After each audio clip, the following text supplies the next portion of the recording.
subsections of till subsection 15 of section 143. So today we'll move forward and we'll discuss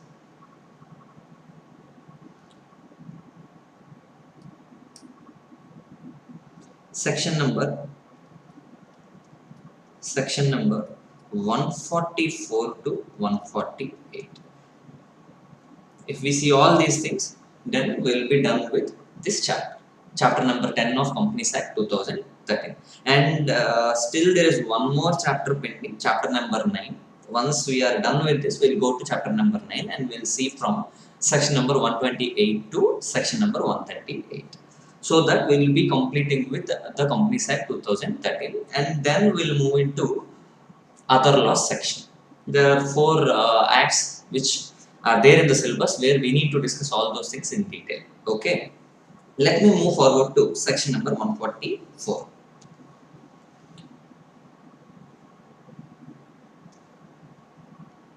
Section 144.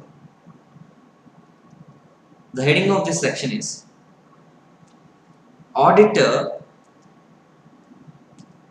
not to render certain services.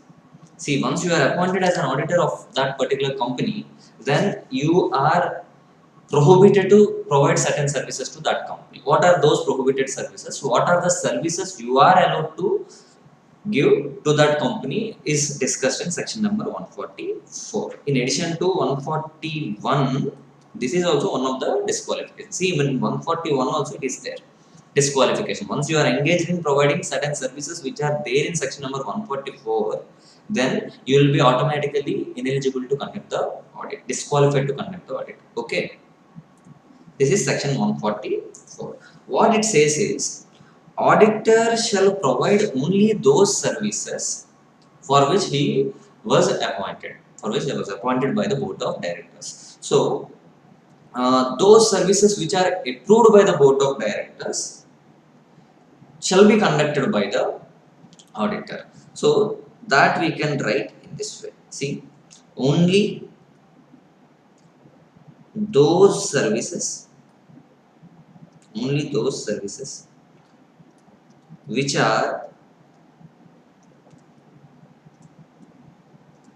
approved by the board of directors can be provided by the auditor. So auditor is eligible to provide only those services which are approved by the board of directors. However, in this section, it says some prohibited services, where auditor shall not provide these services to that services to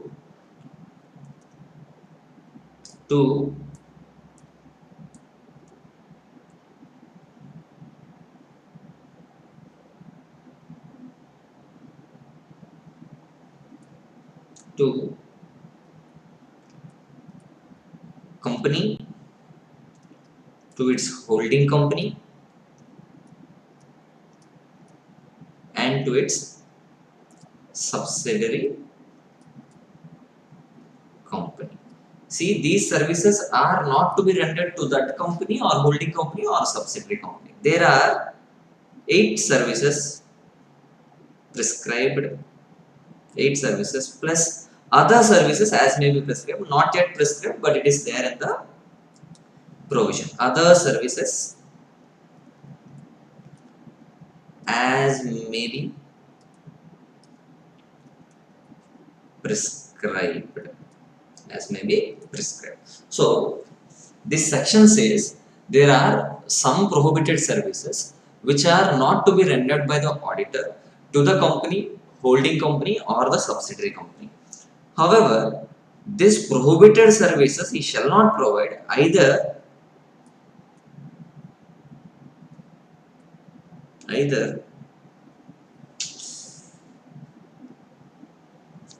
Just a minute.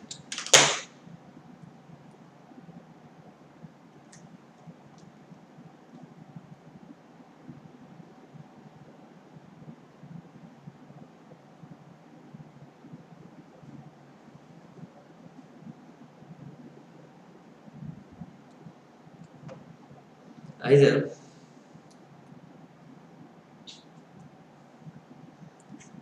directly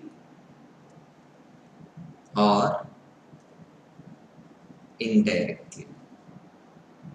So simply, an auditor cannot provide the prohibited services which are there in section number 144 to the company or to its holding company, to its subsidiary company, either himself or through any other relative or any other person, like directly or indirectly. We will see in detail. It is clearly given in this section what is meant by directly and indirectly. However, I want you to write all the 8 services which are there in your book. Please open your book and you can even write the 8 services. One of the services is bookkeeping. I'll write one. I want you to write remaining 7. Okay. I want you to work on that. At least I want you to open the books and all, so that you will be able to be in line with me. Okay. I want you to write this 8 services: investment banking, investment advisory services, etc. Okay. So I'll be going forward. Sir, what is meant by directly or indirectly? See, he is prohibited to provide the services, prohibited services directly or indirectly. So, what it says, directly, indirectly, it includes provision of those services either in case the auditor is an individual. In case the auditor is an individual, then he himself or through his relative he shall not provide either by himself or through his relative or any other person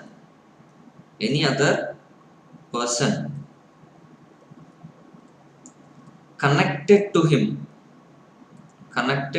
or associated with him.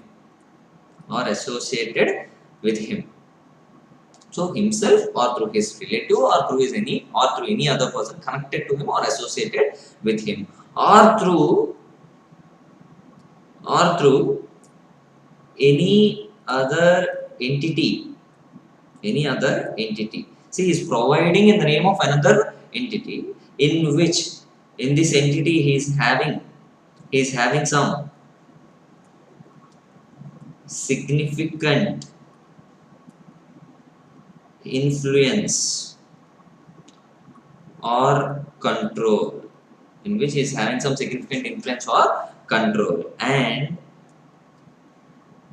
this individual is having significant influence or control, or he is using the name of that entity. He is providing the services in the name of that entity, in the name or brand or trademark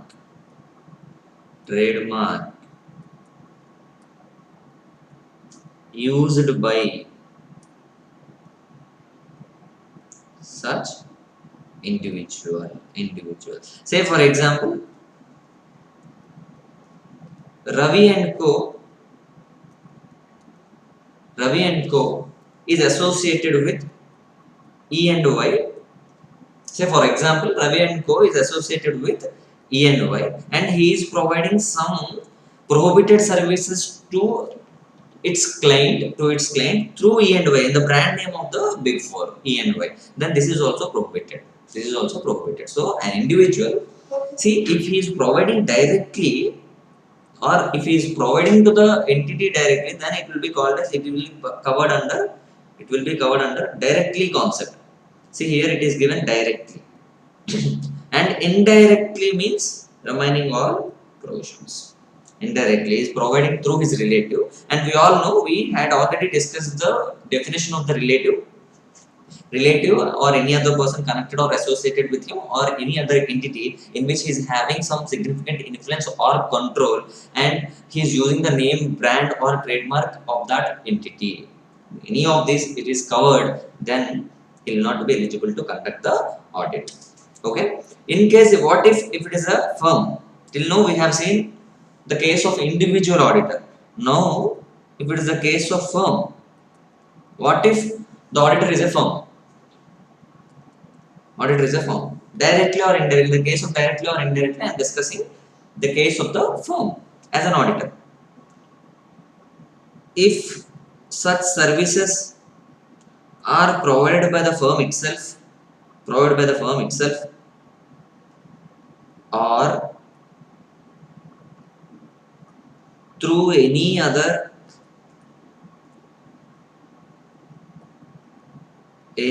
partner, not other partner, any of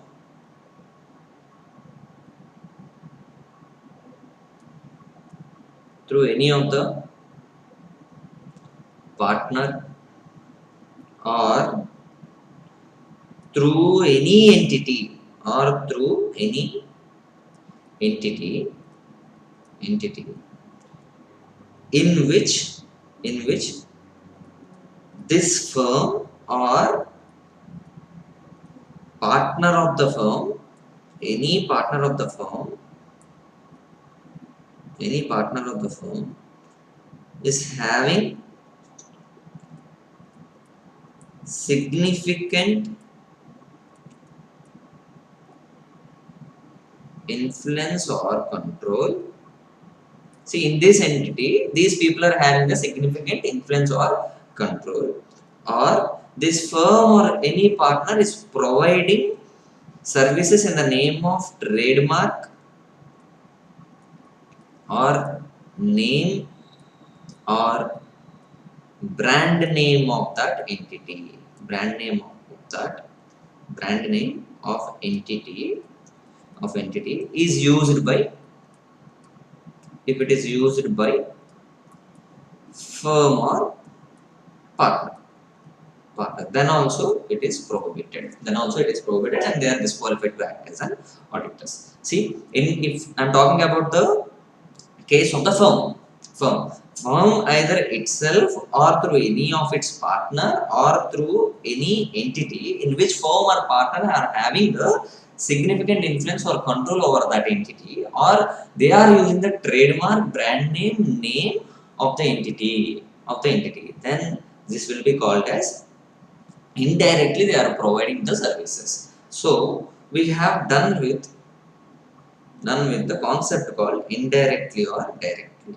So to summarize this section, the auditor is prohibited to provide certain activities. There are 8 plus 1 others which are to be notified yet, prescribed yet, and these are prohibited to provide certain services to the company, holding company or the subsidiary company, whether directly or indirectly. So directly or indirectly we have seen in detail. So directly in case of individual, indirectly in case of individual, directly and indirectly in case of a firm. That is what given in section number 144. Nothing more to discuss in section number 144. Very easy. I want you to write the notes of all these things. In case you are watching on YouTube, then pause the video and write everything. Okay. Then I'll move forward to section number 145. Most easiest section, nothing much to discuss here. Heading of this section is auditor to sign the auditor's report. See, his report he shall sign. That is what given here. So the auditor's report shall be signed by the auditor who is appointed to act as an auditor. That is what discussed here. See, very simple section. Write notes.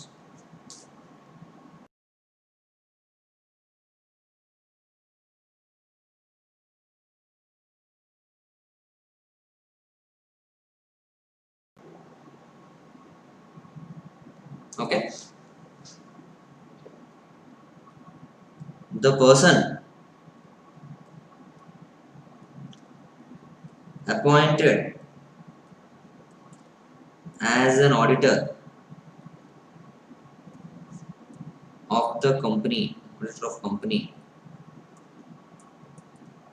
only shall sign the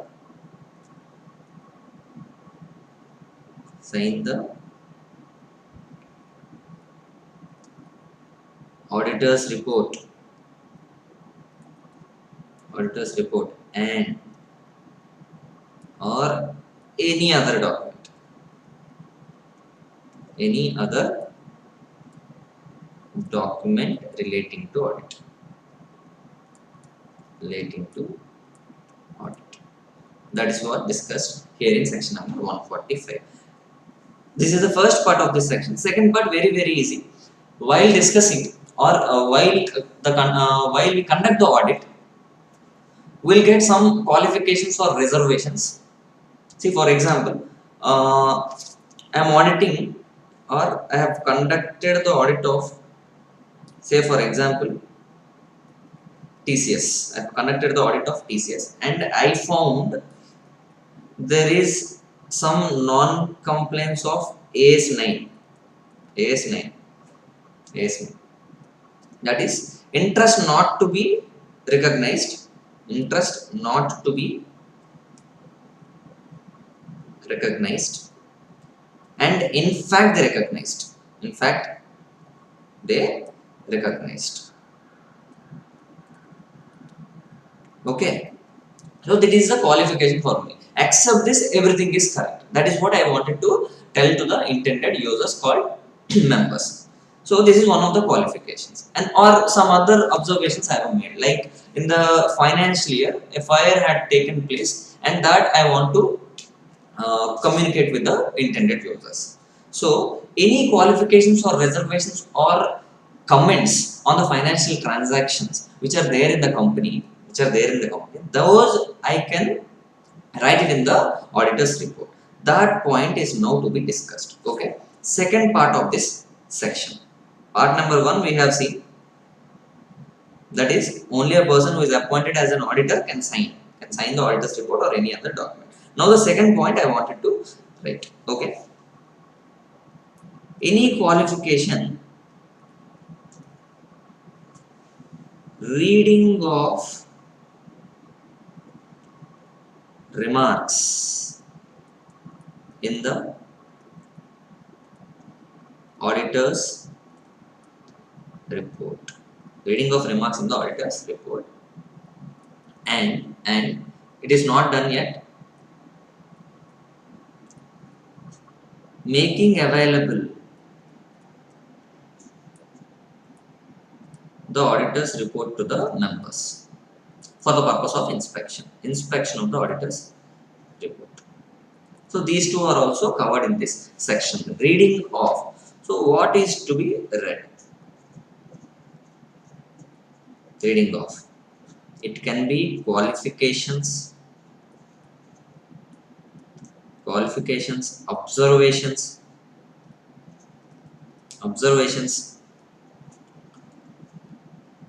comments which are written in the auditor's report, which have adverse effect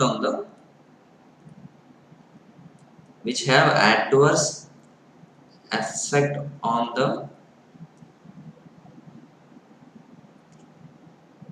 functioning of the company. Those are to be read in the general meeting. Reading of the remarks in the general meeting. Where it must be read? General meeting. And auditor shall make, or the company shall take care or shall make available the auditor's report for the purpose of inspection. So who can do the inspection? Members of the company. Any member of the company. I hope you are all getting this. This is the point given in this section. Okay. I hope you are all getting this. Section number 145 says it talks about signing the auditor's report. Who shall sign the auditor's report? The person who is appointed as an auditor shall sign the report. Sir,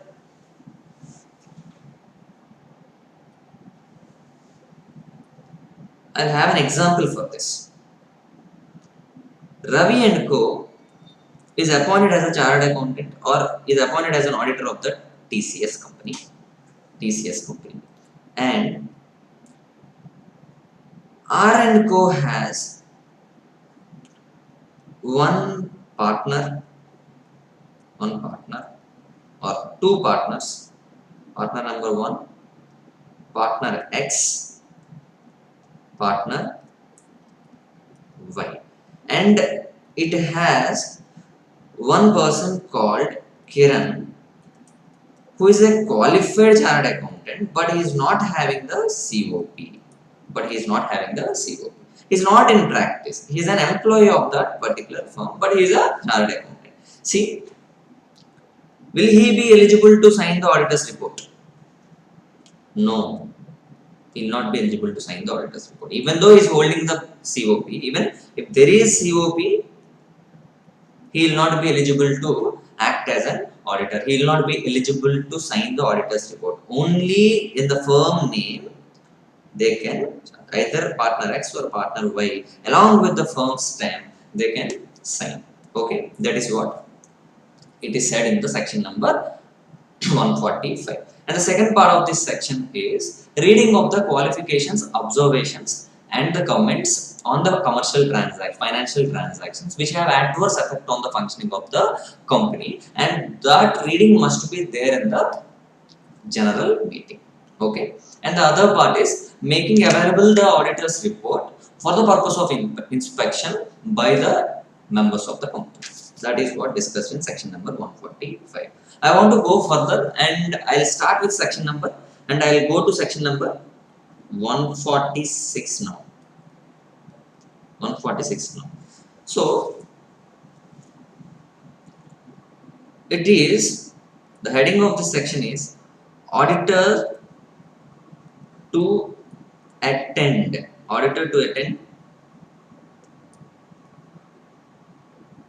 general meeting. This meeting, either it can be AGM or EGM. So auditors to attend the general meeting.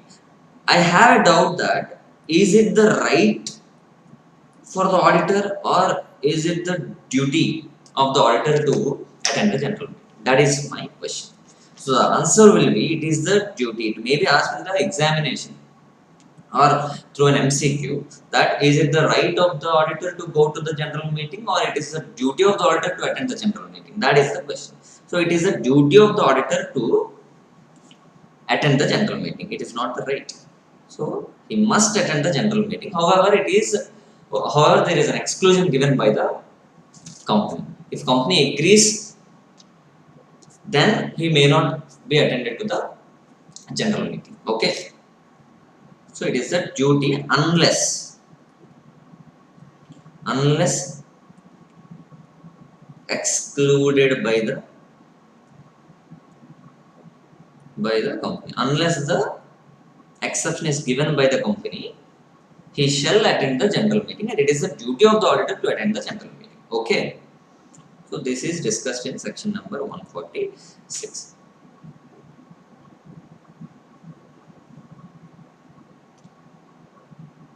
And second part of this section is company shall forward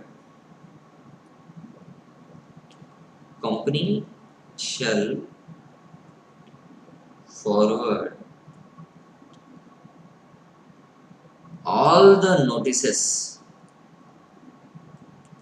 of the meetings. Which meetings? General meetings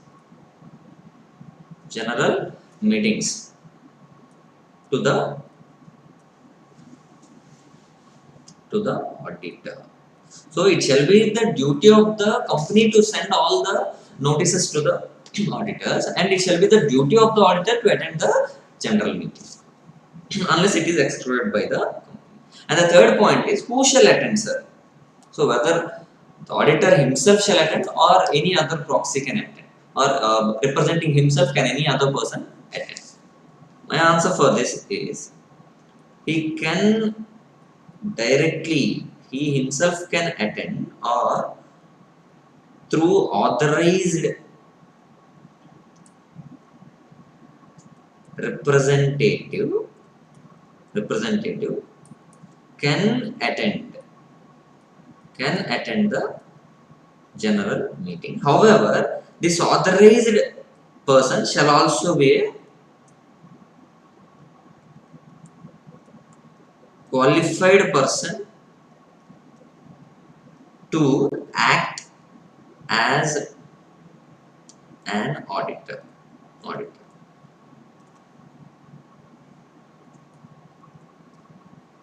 Auditor shall be given with the right to be heard, must be given to audit in the meeting. Okay, so I have divided that section number 143 into 4 parts. First of all, it is the duty of the auditor to attend the general meeting, and unless excluded by the company. And the second part is company shall forward all the notices of the general meeting to the auditor. He himself or through an authorized representative who is duly qualified to be appointed as an auditor shall attend the general meeting. And the last point is every auditor shall be given with the right to be heard at the general meeting. So with this we are done with section number 146. So very easy sections. 144 prohibited services, 145 signing of the auditor's report, 146 it is auditor to attend the general meeting. And there are only 2 sections still pending. I will go to section number 147 later. First of all, we will try to read section number 148 in detail, and after the 148 is done, then we will move to section number 147, which deals with the penalties, which deals with penalties. So first of all, I'll start with section number 148, and the heading of this section is cost audit. I already told you in the last session itself, there are 4 types of audits in Companies Act. First one is statutory audit, which is covered under section number 143. Second one is internal audit, which is covered under section number 138. Third one is cost audit, which is covered under section number 148. Fourth one, 204 section, secretarial audit. So now we are dealing with section number 148, cost audit. So what is cost audit and who shall conduct the cost audit, on whose order the cost audit can be conducted, and all these things are, all these provisions are which are specified in section number 148. Okay. First of all, there are 2 subsections which are to be read in detail. Section number 148 subsection 1 and section number 148 subsection 2, which are to be read in detail along with the rules. Rule number 3 and rule number 4 for each of these subsections. Once these 2 are done, remaining all the subsections are little easy, and we will go through the workbook. So first of all, I want you to write the notes for this section number 148 subsection 1 and section number 148 subsection 2. Section number 148 subsection 1 deals with cost records. See, I am not talking about the cost audit, I am just talking about cost records, books of accounts to be maintained if this section applies. And we are not yet done with section number 128. It talks about, section number 128 talks about books of accounts to be maintained by the company. Each and every company, it shall follow section number 128 to maintain the books of accounts. 129 deals with financial statements. So what subsection 1 says? Subsection 1 says central government central government will have a right to issue an order. So central government by an order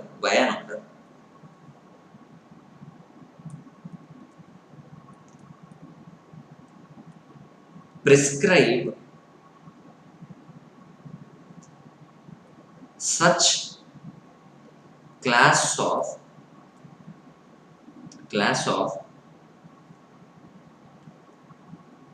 companies, prescribe such class of companies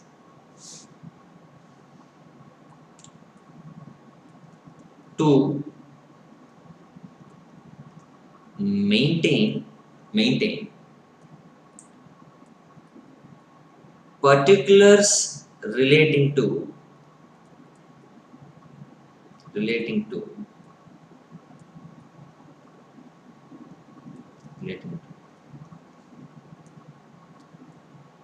utilization of materials, utilization of material,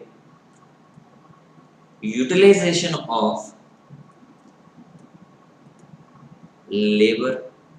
So all these are components of cost. See, components of cost and other cost components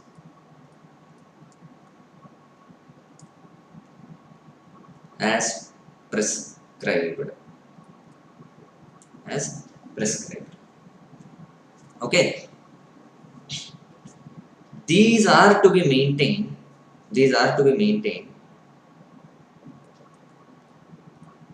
in addition to the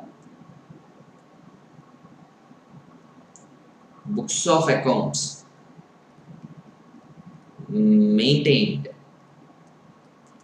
under section 128. Section 128. See, very easy. Cost records. So books of accounts in case of section 148 subsection 1 applies. Okay, central government by an order prescribes such class of companies to maintain particulars relating to cost, that is relating to material, labor and any other costs as specified, as prescribed. These are to be maintained in addition to the books of accounts maintained under section number 128. See, books of accounts, section 128, section 148. Section 128 is applicable for all companies. Section 148 is applicable for only prescribed companies.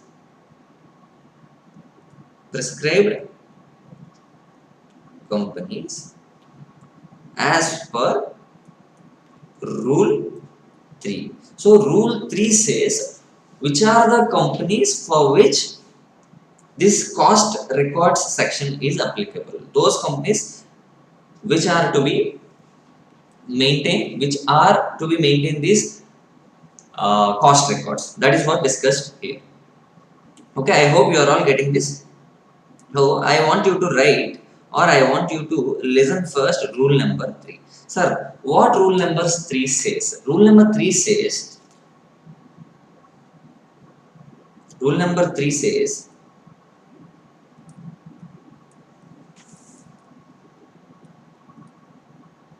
the division of prescribed companies.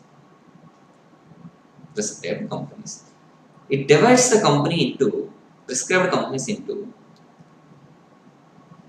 the regulated sector, non-regulated sector. So what is meant by regulated, non-regulated sector? See, for example, we have ICAI which is regulating the chartered accountants in India. Likewise, there are some sectors which are regulated by some body. Say for example, telecommunication, TRAI will be regulating the telecommunication in India. So each and every state will have their own electricity boards which is taking care of all this electricity generation supply. They are called as regulated sectors. and second one is non-regulated, just a minute, non-regulated sectors. I want you to write there are 6 regulated sectors: telecommunication, electricity, etc. I want you to fill these 6 numbers.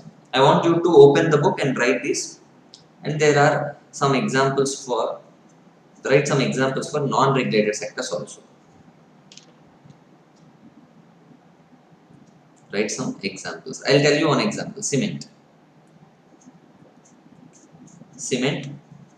and steel. This is covered here, and even I can write here also. Telecommunication, electricity, even fertilizers. I want you to fill the remaining 3 things. Okay, gas, petroleum, etc. Okay, so they divided the prescribed companies into 2 parts: regulated sector, non-regulated sectors. Then they said, if this company's turnover is more than or equal to 35 crores, company's turnover is more than or equal to 35 crores in preceding financial year, then these companies are required to maintain the cost records which are specified in section number 148 subsection 1. I hope you are all getting this. If this prescribed company's overall turnover, this is called as overall turnover. Sir, what is overall turnover? Overall turnover. Overall turnover means the turnover of all the products produced, services provided. See, here overall turnover means products produced or services provided. Here it is not talking about the trading activity. Only those companies which are engaged in production of products or provision of services. So it is covered only production and the services only, no trading activities allowed. Okay, and if this turnover is more than 35 CR, more than or equal to 35 CR in preceding financial year, then in the current year they need to maintain the cost records. So 148 subsection 1 is applicable for those companies which are engaged in production of products or provision of services and whose overall turnover is more than or equal to 35 crores in the preceding financial year. Then they need to maintain the cost records, and those cost records must form part of the books of accounts maintained under section 128. And the details relating to materials and labor and other cost components must be included in the books of accounts maintained under section 128. Okay, I hope you are all getting this. So we are done with section number 148 subsection 1. Now I want to move further section number 148 subsection 2. It talks about cost audit. Till now we have seen only cost records to be maintained. Till now we have maintained the books of accounts, but no audit is done. And now when 148 subsection 2 applies, those books of accounts which are maintained under section 148 subsection 1 must be audited by a cost accountant. So when this 148 subsection 2 applies, now let me move forward and talk about this subsection. This also starts with central government by an order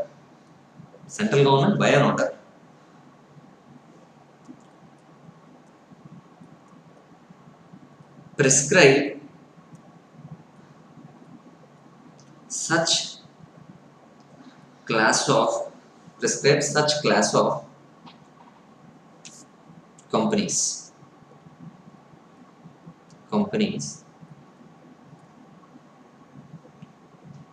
which are covered under section number 148 subsection 1.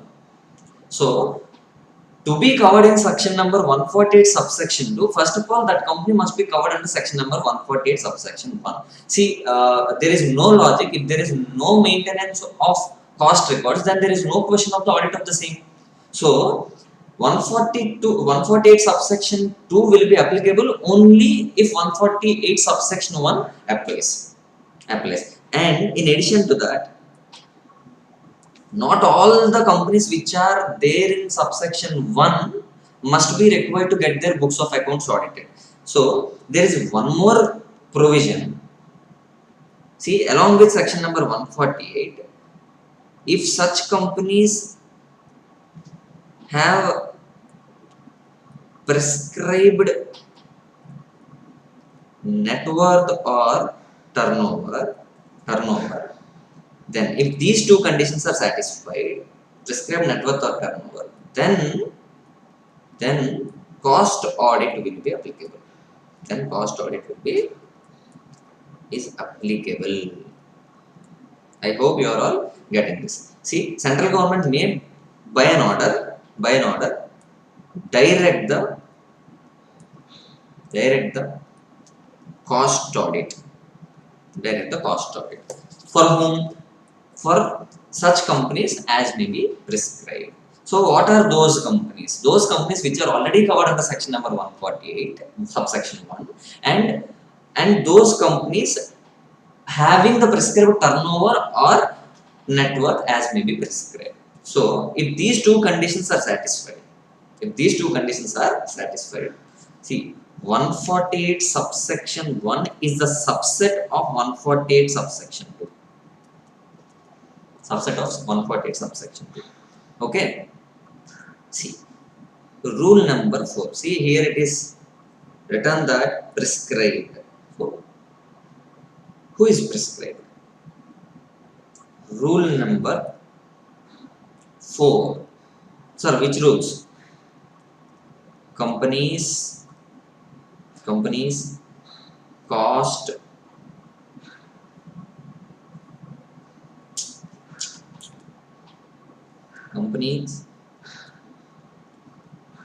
records and audit rules.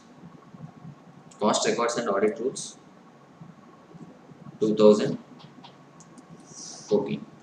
What rule number 4 says? Rule number 4 says, again these prescribed companies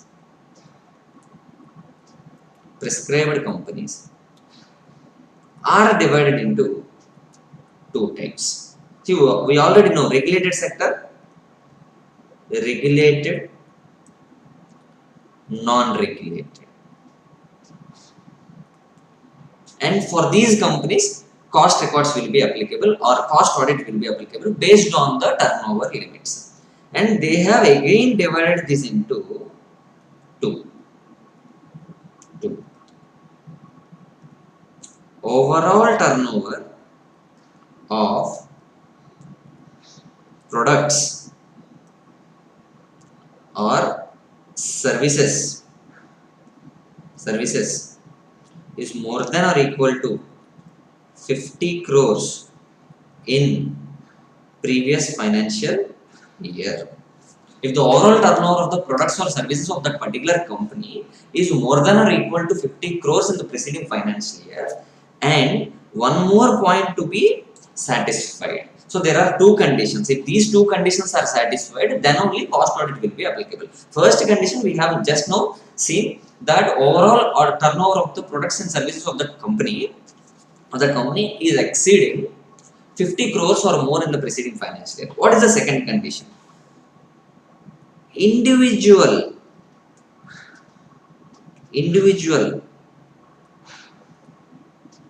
product or services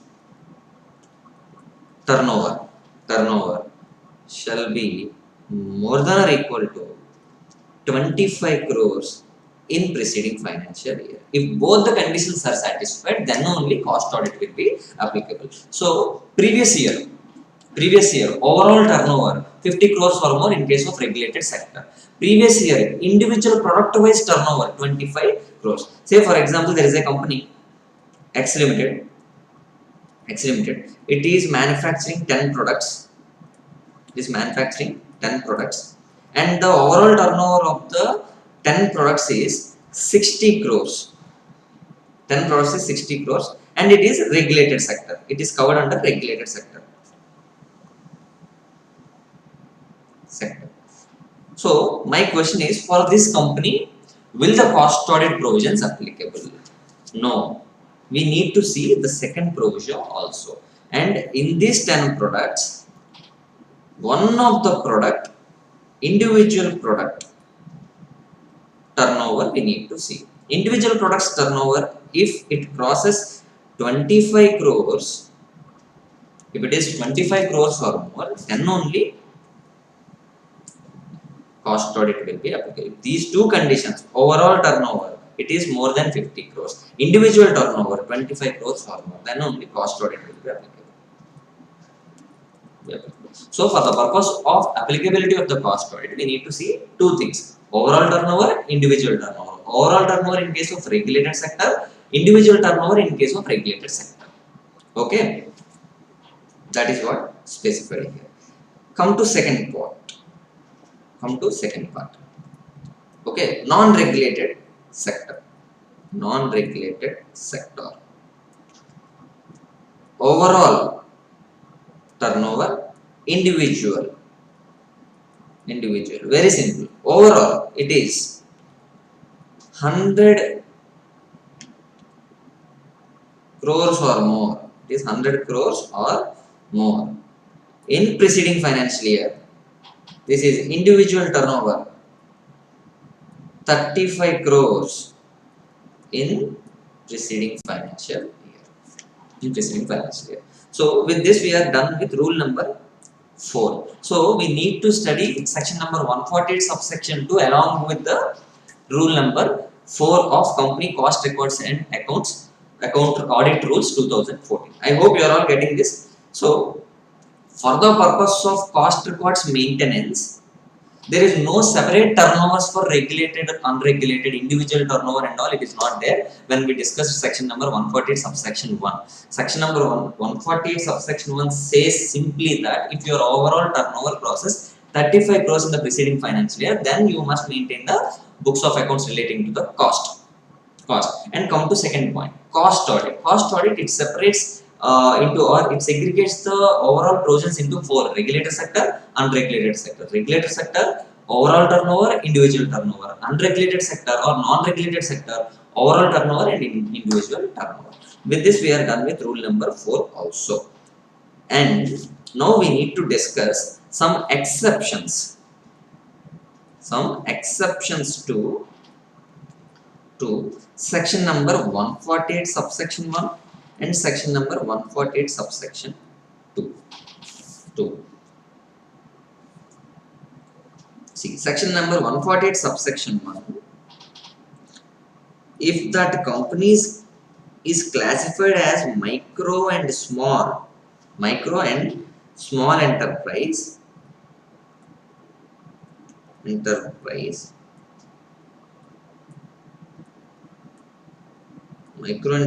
enterprise under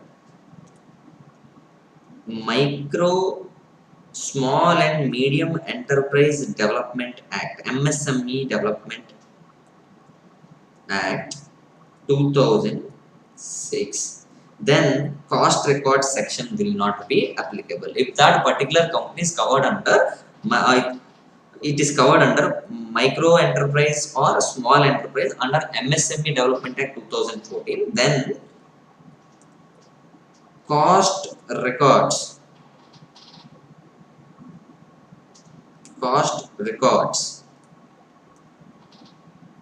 maintenance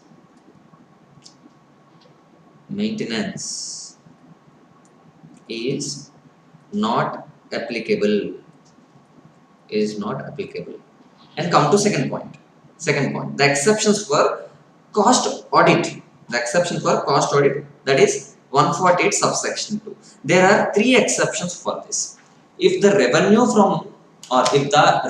that particular company comes from comes from foreign exchange, like from exports, and if such revenue crosses 75% of the overall revenue, then it will not be applicable. See, revenue from exports is more than 75% of total revenue. Total revenue. See, everything we manufacture, we are just or manufacture or every service we provide, we are just exporting to the foreign countries, and we are receiving the revenue in foreign exchange. Foreign exchange. Then cost audit will not be applicable. See, the first exception is revenue from exports is more than 75% of the total revenue, and it must be received in foreign exchange. Foreign currency, in foreign currency we must receive. Second exception, if that company is operating from SEZ, special economic zone, then also it will not be applicable. And the last exception is if the company is generating the electricity, then it is covered under regulatory sector. However, that company is generating such electricity just for its own consumption, that will be called as captive consumption.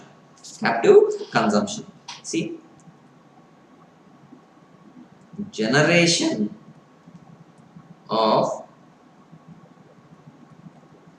electricity for captive consumption through captive consumption plant. These are the three exceptions for section number 148 subsection 2, cost audit. For these three, cost audit not applicable. See, they are engaged in providing the generation of the electricity. However, they are using that electricity for its own consumption. That is called as captive consumption through its captive consumption plants. Okay, these are the three exceptions. See, 148 subsection 1, 148 subsection 2. 148 subsection 1 will not be applicable if it is classified as micro and small. See, if it is classified as medium enterprise, then it will be applicable. Micro and small, then okay. 148 subsection 1 is not applicable. 148 subsection 2 is not applicable when if you are exporting every service or product you manufacture, and the revenue from that export is more than 75% of the total revenue, and you are receiving such revenue in the foreign currency, then exception. Second point, if you are operating from special economic zone, anyway, in the first two conditions, the provisions are very stringent. See, anyway, for the purpose of export, we need to comply with the FEMA Act, or we need to comply with the customs and all. So, there are already stringent provisions there in those acts, then there is no necessity to conduct the cost audit again in this section. Okay, 1, 2, 3. With this, we are done with section number 148 subsection 2 also. There are 6 more subsections. We'll discuss in detail going through a book. I am not going to write all the things, all the notes here. It is very easy, so that I will be going by book. Okay. I want you to open directly the Bayer Act, or even whatever book you have, you can just open.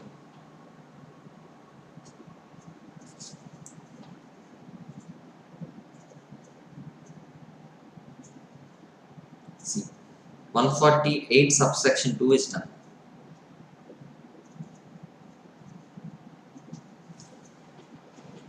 Come to 148 subsection 3.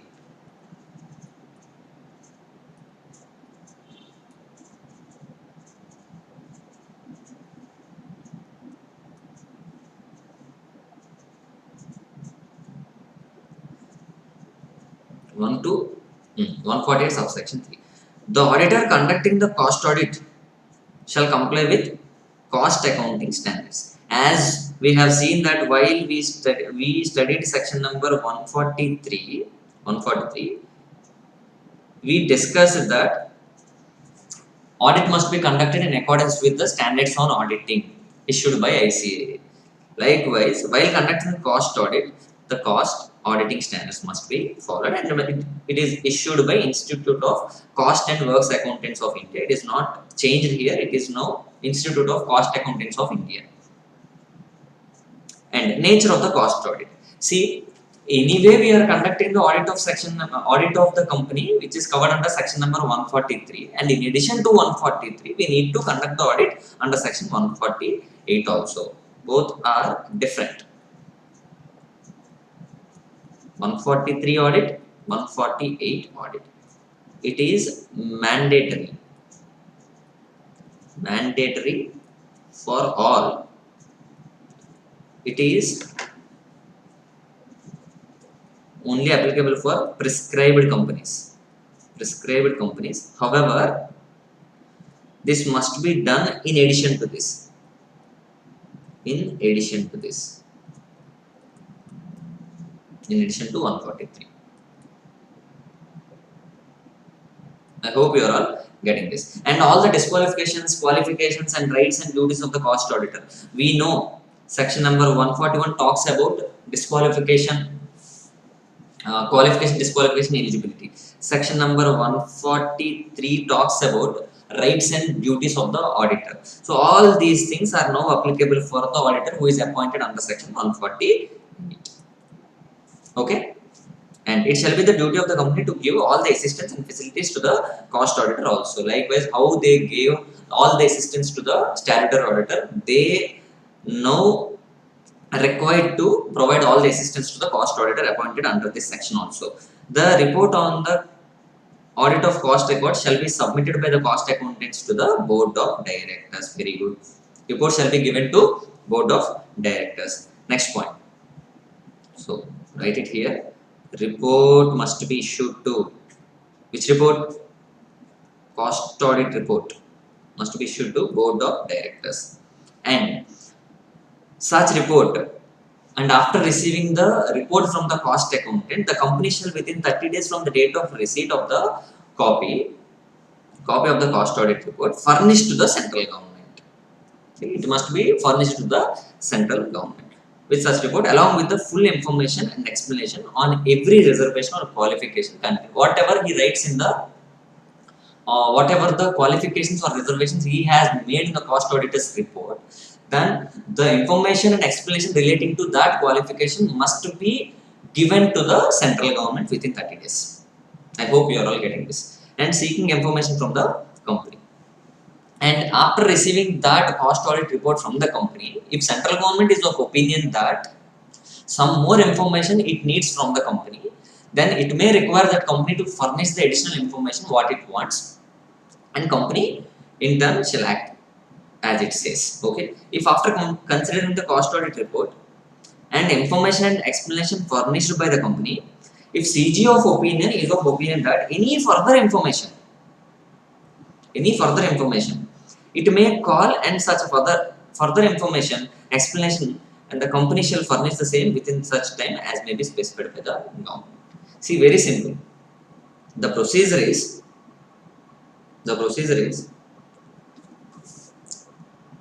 cost auditor gives the report to board of directors.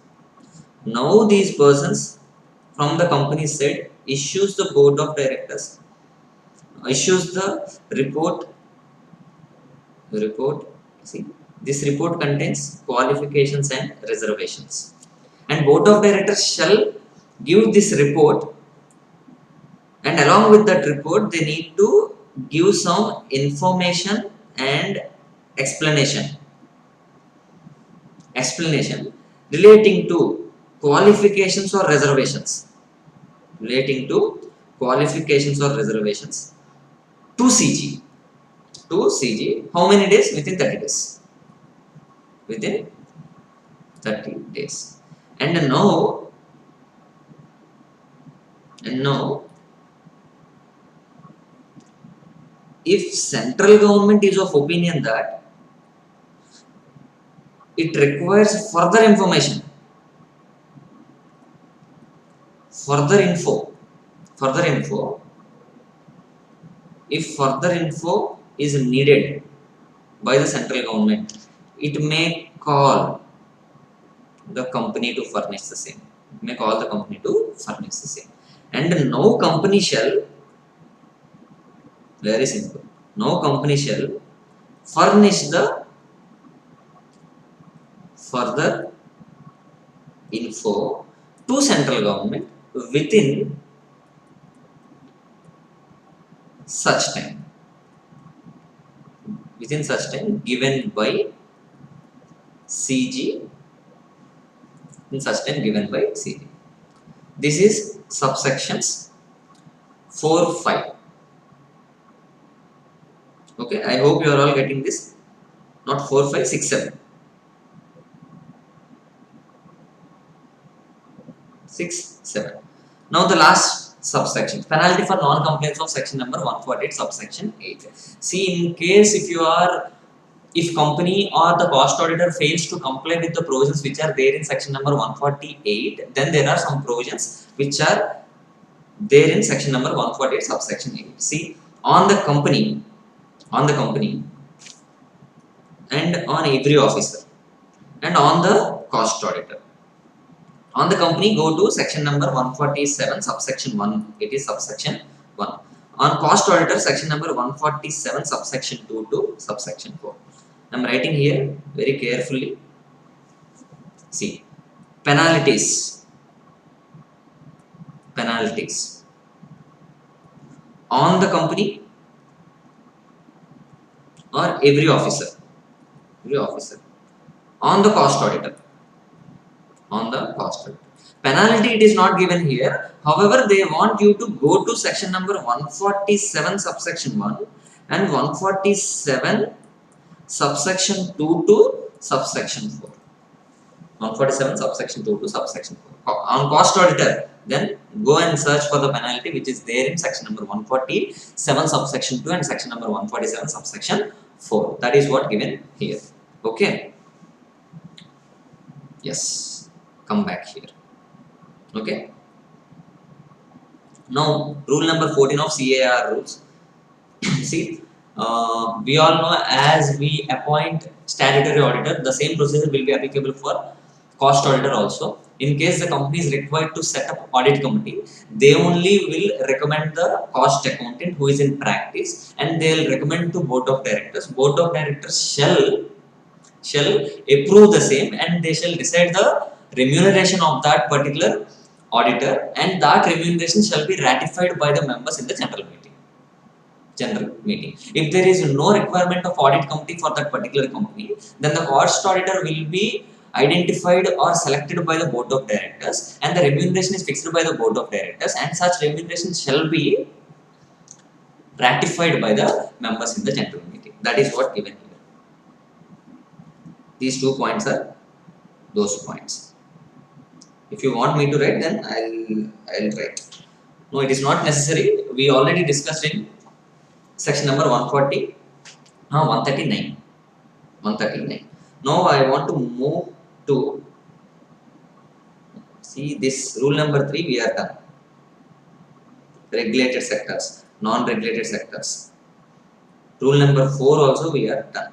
Regulated sectors, non-regulated sectors, overall turnover, individual turnover. Overall turnover, individual turnover. Exemptions we dealt with. Next, maintenance of the cost records. Very, very easy. I want you to write some sort of notes here. Maintenance of records. See, every company under these rules, including all units and branches shall, in respect of each of the financial year commencing on or after first day of the April 14, shall maintain cost records CRA 1. So, cost records shall be maintained in this format, CRA 1.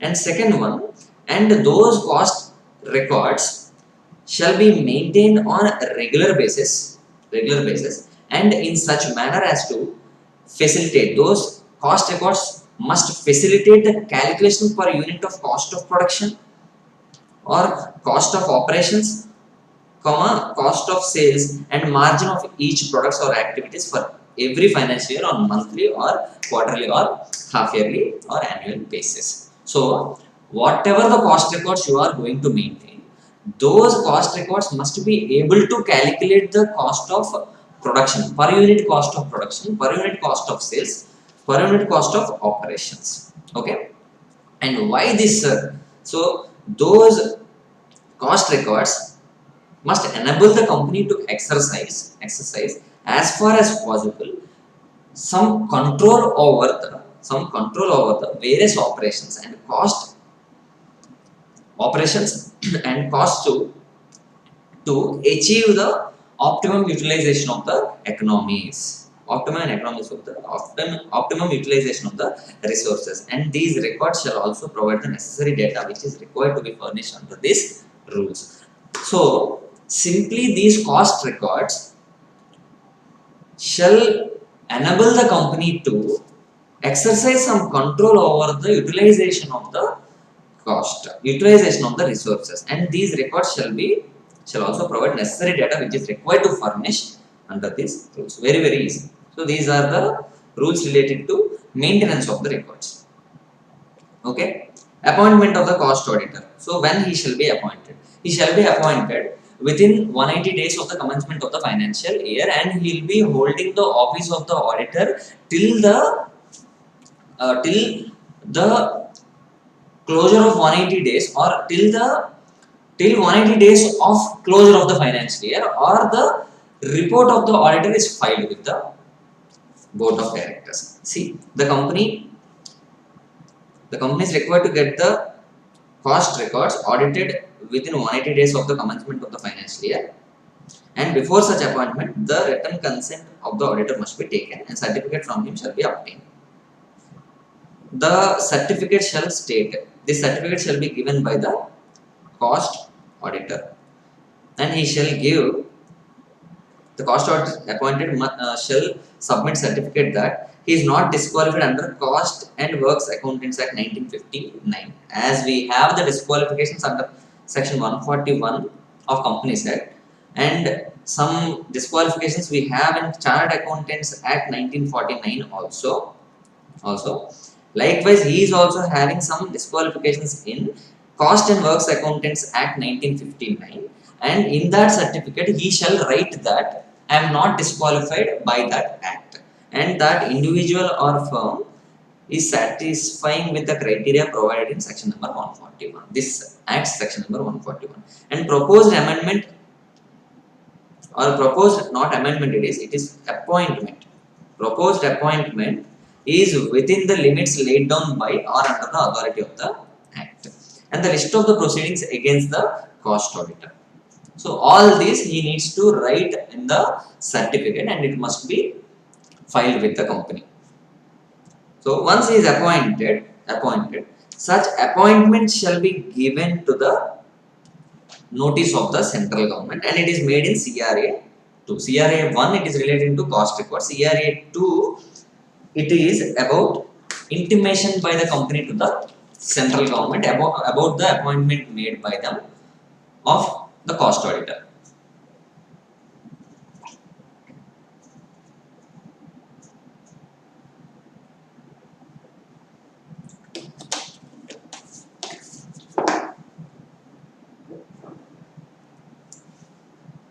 See, such notice shall be filed within a period of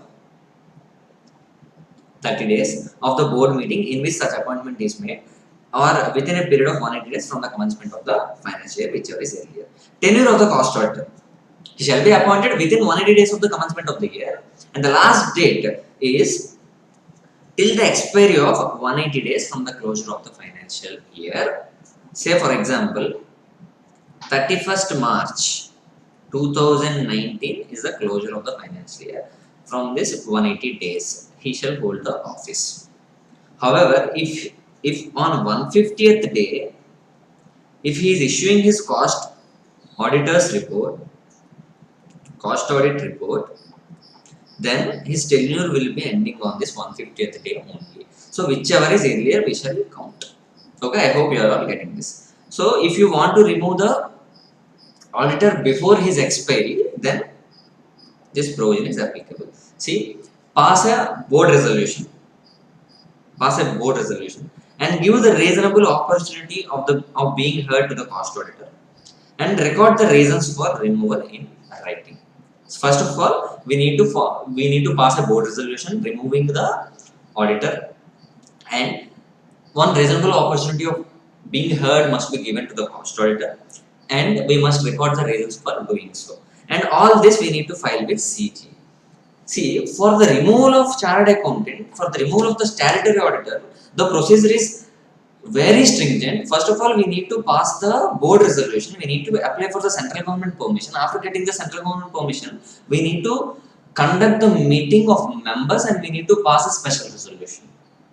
So this stringent procedure is there for removal of the statutory auditor. However, for the purpose of removing the cost auditor, it is so simple. Pass the board resolution and remove him. Before removing, give him a reasonable opportunity of being heard, and that we need to file or appoint some other person, and the other person's name must be again given to the central government in form number CRA2. See, form number CRA2 to be filled with the CG for intimating appointment of the another cost auditor, and shall disclose the relevant board resolution to that effect. See, I want you to write this. As per section number 140, this is 148. 140, removal of the statutory auditor. Removal of statutory auditor. Here it is the removal of cost auditor. He is a CA. He is a CMA. See,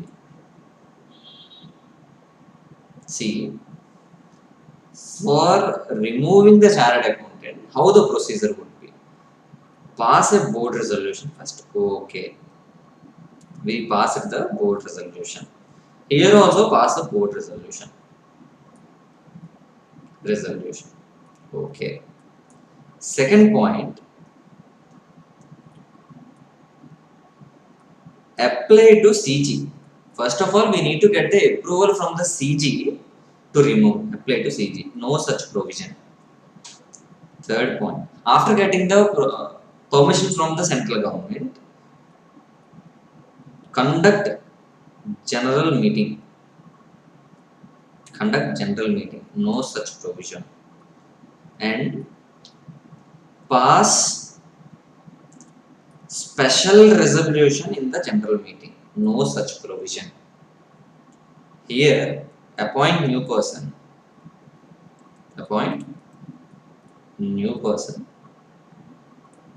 and intimate to whom we shall intimate?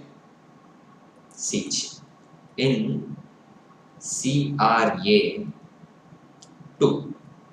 That is what given here. It is so simple to remove the cost auditor, but it is not so simple to remove the CA, remove the audit of the company. That is what here it is. Okay, I want to move. Filling of the casual vacancy. Once before the tenure of the auditor is, if he is removed, then the casual vacancy will be filled by the board of directors within 30 days after the occurrence of that vacancy. And we need to appoint a new person, and that person's name must be given to the central government in form number CRA2 within 30 days of such appointment. So appoint new person within 30 days, and after appointment file CRA2 to CG within 30 days. Okay, and approval of the cost statements. The cost statements including other statement to be annexed to cost audit report shall be approved by the BOD before they are signed on behalf of the board. Okay, very simple. Okay, you can write, you can study this. Submission of the cost auditors report, very easy. All these provisions, what we have seen till now, it is there here. Okay, so how the form number CRA 1 will be, see, material cost, employee cost, utilities, direct expenses and all the cost sheet he has given here. And now we are moving forward to, with this we are done with section number 148, and now we are moving forward to section number 147, last section of this chapter, punishments for contravention. Punishments for contravention. He has divided this into two parts. Section number 147 subsection 1 and subsection 2 to 4. And remaining few subsections are there, but it is not so difficult. First of all, I want you to write the section numbers of this, names and numbers of this chapter. To understand section number 147, we need to know the section numbers of this chapter. 139, 140, 141, 142, 143, 144, 145, 146, 147, 148. 148 we have seen. 147 subsection 1 and 147 subsection 2 to 147 subsection 4 will be applicable as a penalty for the cost auditor. Now I want you to write 139. 139 is about appointment of auditor. Appointment of auditor and rotation of the auditors. Removal, qualification, disqualification, eligibility of auditor. 142, remuneration. 143, rights or duties of auditor. Central government fraud and all, it is there. 144, it is, today only we have discussed this one, prohibited services. Prohibited services. 145, 146, 147. 145, signing of auditor's report. 146, duty to attend general meeting, attend GM. 147, penalties. So to know 147, first of all we need to know the remaining sections also, because you will come to know why I am writing all these things. Okay, see, punishment for contravention, section number 147. Over the company and officer in default. Now the penalty is for the company and officer of the company. If any of the provisions of section number 139 to 146, that is from here to here, like till 146 on company also some provision is there, like company needs to send a notice of general meeting. It is a duty of the company to send the notice of the general meeting to auditor. That is also its responsibility. If it fails to comply with these sections, then the penalty would be minimum of 25,000, but which may be extended to 5 lakhs. And on every officer who is in default shall be punishable with imprisonment, which may be extended to 1 year, or with fine which shall not be less than 10,000, but which may be extended to 1 lakh or with both.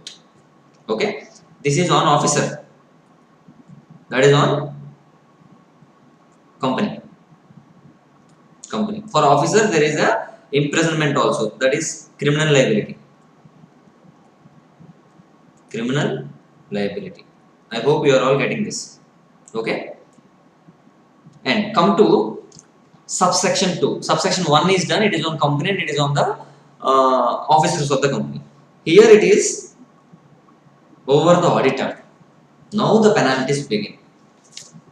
What are the penalties applicable for the auditor and all? It is discussed in subsection number 2. See, if the auditor of the company contravenes any of the provisions of section number 139, that is appointment, section number 143 rights and duties, section number 144 prohibition, section number 145 signing. So out of all 139, 143, 144 and 145, if he has committed any non-compliance of these sections 133, 139, 143, 144 and 145, then the fine will not be less than 25,000 and which may extend it to 25 lakhs or 4 times of the remuneration, whichever is less. I hope you are all getting it. So 4 times whichever is less. And in case that is willful non-compliance or with an intention to deceive the company, shareholders, creditors or tax authorities, then the auditor may also just for fun go to jail. So you may also go to the jail, and it is a criminal liability. If it is the non-compliance is intentional, then criminal liability will be there, and which may extend to 1 year, and fine shall not be less than 50,000 rupees, which may extend to 25 lakhs, just 25 lakhs or 8 times of the remuneration. So with this we are done with section number 147 subsection 2. Now go to 147 subsection 3, other liabilities of the auditor. So we have seen the criminal liabilities and the civil liabilities. There are some other liabilities applicable on the auditor. See, if the auditor has been convicted under subsection 2, then he shall be liable to refund the remuneration received by him to the company. So here it is the fine which is to be paid to the government. Here it is the fine which is to be paid to the company. All the remuneration what he has received must be refunded to the company.